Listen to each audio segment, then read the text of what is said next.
Olá, curiosos, tudo bem com vocês? Eu sou a Cris, a sua contadora de história aqui do canal Conhecendo o Sobrenatural.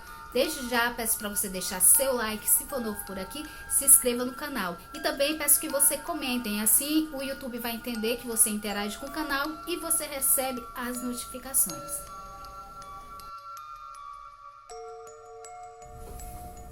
Então, curiosos, hoje vou trazer mais uma história aqui do livro O Recife Assombrado, também do Roberto Beltrão. Gente, eu tô amando as histórias, assim como Visagem de Assombrações de Belém, me encantaram. Esse livro também é maravilhoso, então vamos lá. Sustos domésticos. Em meados de 1980, uma senhora viúva e muito religiosa alugara uma casa que possuía no bairro da Madalena, no Recife. Tinha primeiro andar e 4 quartos, uma residência como já não se constrói hoje em dia. Mas nenhum inquilino ficava muito tempo no local. Lá pelo 5º contrato de locação, um jovem casal fez uma queixa à proprietária. Toda vez que anoitecia, eles viam um rapaz estranho na escada. A senhora, que era temente a Deus, mas descrente de fenômenos sobrenaturais, mandou o casal descobrir quem era aquele visitante misterioso. Ela suspeitava que fosse um ladrão. Dias depois, o casal voltou a procurá-la. Disse que o estranho sujeito da escada tinha aparecido novamente. Desta vez, mandara um recado escrito à mão no pedaço de papel. Diga a Lecinha, o apelido da dona da casa, que mande rezar uma missa para mim. Sou o irmão dela. A senhora quase não acreditou na mensagem contida naquelas letras rabiscadas. Mas a caligrafia era mesmo do irmão dela. Um dos poucos que conheciam o apelido de infância da proprietária da casa. Uma semana depois foi rezada uma missa. E o homem da escada nunca mais voltou a aparecer. Impressionante, não é, querido leitor? Isso é para você ver que no Recife há fantasmas não só em antigos amplos casarões, em residências menores, pertencente à chamada classe média. Eles também se manifestam. Às vezes aparece no quintal, como no caso que ocorreu na década de 60. Envolvendo um menino de 12 anos numa casa no bairro do Bongi. No terreno por trás da casa havia mangueiras, outizeiros e jambeiros. Era quase um pequeno pomar. Além dessas árvores, havia também uma cacimba, cujos muros que a circundavam media apenas 30 centímetros de altura. Numa véspera de São João, as moças da casa foram até a cacimba para fazer adivinhações. As jovens arrastaram a enorme tampa de madeira para realizar as simpatias e o menino ficou curioso para saber o que elas queriam ver. Depois que elas saíram satisfeitas com o que havia sido revelado, o garoto foi espiar a cacimba para tentar ver o que as moças teriam visto. Ao debruçar-se no murinho, ele viu um reflexo da lua na água e uma mulher também. Com um susto, o curioso caiu dentro do reservatório e seus braços eram pequenos, as mãos não alcançaram as bordas. O menino fundaria de cabeça, já que não sabia nadar. Não fosse um forte puxão pela gola da camisa. Assustado e engasgado pela água que engoliu, correu para casa. Tentou contar o que aconteceu, mas estava em prantos e quase não se fez entender. A princípio, pensou que uma de suas irmãs o tinha resgatado. Qual foi a surpresa dele ao vê-la sentada, conversando e comendo pamonha? Quem era a estranha mulher na cacimba? Ninguém nunca soube.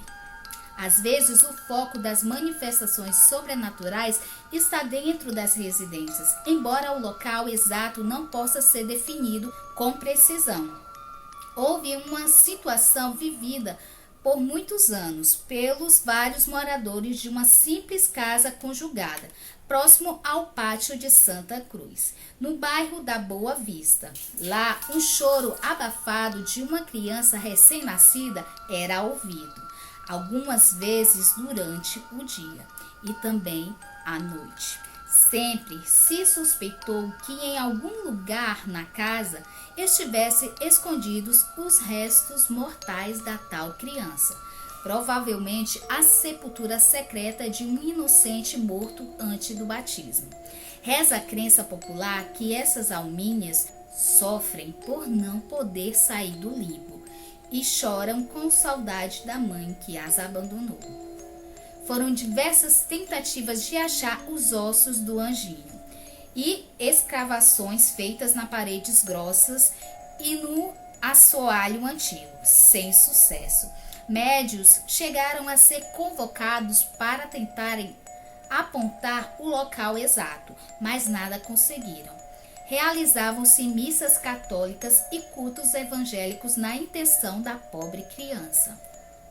No entanto, nenhuma oração calou a voz soluçante.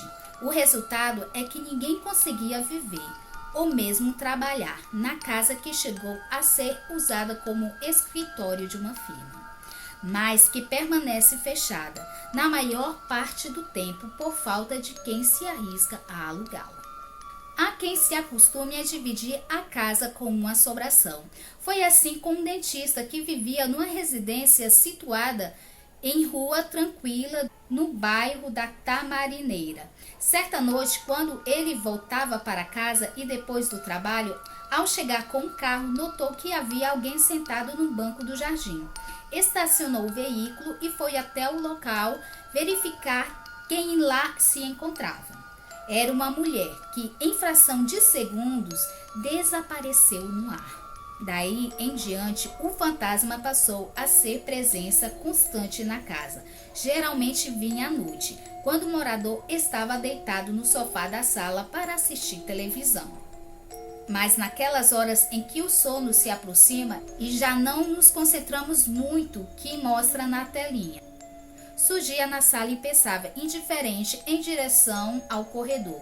Segundo a testemunha, a aparição tinha um rosto redondo e usava cabelo liso, repartido no meio e preso para trás. A roupa era comprida, com uma saia redonda. A visão era sempre rápida.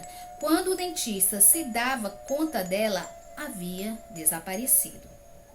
Depois de alguns meses, ele já não estranhava tanto esses encontros, embora não deixasse de ficar com os pelos eriçados cada vez que aconteciam. O curioso é que no começo só o dentista via a tal moradora espectral da residência.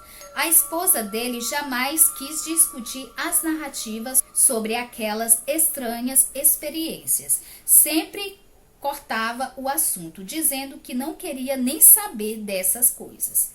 Mas um dia, aproximadamente às 6 horas da manhã, o marido viu a mulher balbuciar: "Comigo não, comigo não!"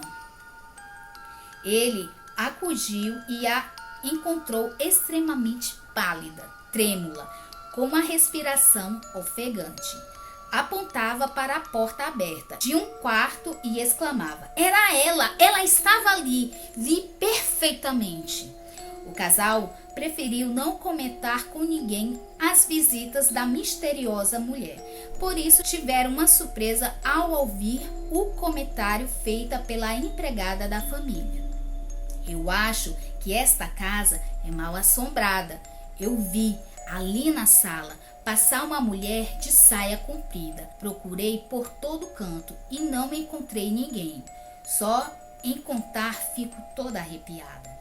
Poucos anos depois, marido e mulher mudaram-se para um apartamento, não por causa do fantasma, do qual nunca fizeram a menor ideia de quem seria quando ainda pertencia ao mundo dos vivos. Tudo bem diferente de uma assombração doméstica que conviveu com uma conhecida família recifiense.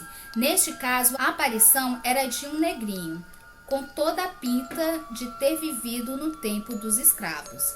A família em questão era formada por Fernando Freire, filho de Gilberto Freire, Maria Cristina Suzana Freire, sobrinha do escritor Ariano Suzana, e 3 filhos pequenos. O casal construiu uma casa no terreno ao lado do casarão de Apipucos, que pertencia ao pai de Fernando, o mesmo que hoje é a sede da fundação que leva o nome do sociólogo pernambucano.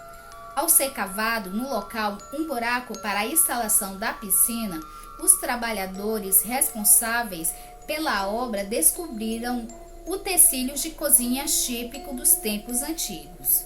A suspeita era de que naquela área existiria uma senzala, e a suspeita converteu-se em quase certeza, quando o espectro de um menino negro começou a apontar o cotidiano da família. Conta-nos Dona Maria Cristina que o fantasminha era um garoto magrinho e tão simpático que anulava a observação sobre suas vestes.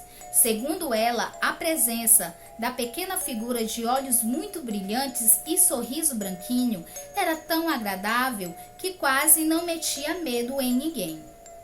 Havia um coexistir imaginável, de quase efetivo com a assombração. Dona Maria Cristina lembra que o sogro Gilberto, fascinado como ele só pelos casos de mal-assombrado, chegou a fazer várias visitas à residência do filho, na tentativa de ver o negrinho. Mas o esforço foi em vão. O danadinho era caprichoso e só aparecia quando queria. Ficou tão íntimo dos moradores que chegou a viajar com eles para uma casa de veraneio, em Tamandaré, no litoral sul, onde pai, mãe e filhos menos esperavam. Estava lá o menino, compartilhando das férias em família. Mas amigos do casal lembram que, apesar de alegre, a criança negra estava deslocada do próprio lugar, vagando por um mundo que não era dela. Recomendaram que uma missa fosse rezada na casa para encaminhar a pobre alminha perdida de volta à luz, e assim foi feito. Depois da celebração, como todo esperado, o negrinho deixou de fazer das suas. Foi um gesto de caridade religiosa, concordou Dona Maria Cristina. Mas para ela, a partida do cativante amiguinho sobrenatural não deixou de ser uma perda. Em suas palavras, uma lembrança deleitosa e triste ao mesmo tempo. Curiosos, é uma história muito interessante. Tipo assim, a gente muitas das vezes pensa que só aqueles casarões antigos, abandonados, que tem assombração. De repente, uma casinha simples tem assombração. Nas 2 casas que eu morei, uma casa era grande, mas a outra era uma casa simples. Lá no Maranhão, né? Pra quem conhece a história. E lá apareceu assombração. Então, é independente de casa pequena ou casa grande, sempre tem aparições. Tem aparições que são boazinhas, né?